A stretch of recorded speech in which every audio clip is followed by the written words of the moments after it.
Ito yung pagdating namin dun sa venue.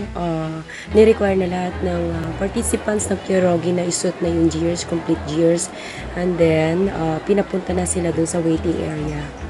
It's actually on the fourth court. So, yan. Sa mga red mats na yan. Diyan sila pinaupo, pinag-line up para makikita yung mga matches nila. Yung mga coaches, mga assistant coaches ang mga in charge for the matches.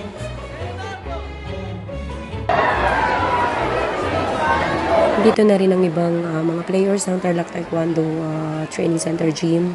Pinagtabi-tabi na sila. This is Ate Ina, kliko siya si Rihanna on what to do during the sparring.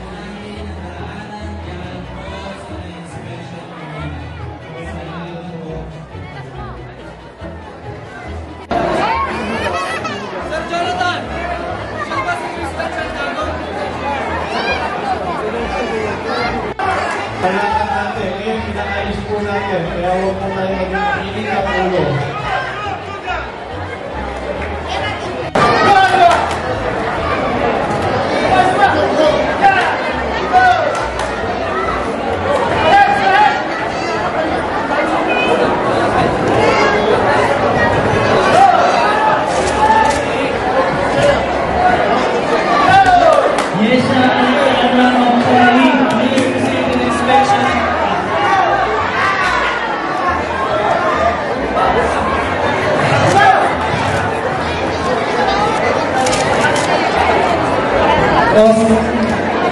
Austin Louis.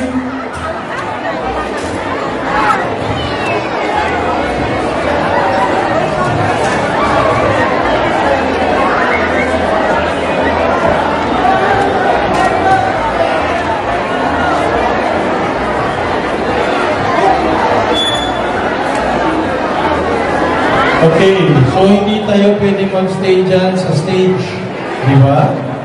Oh.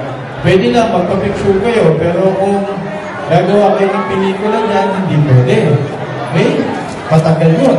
Higit sa oras. Picture lang. After picture, baba. Okay.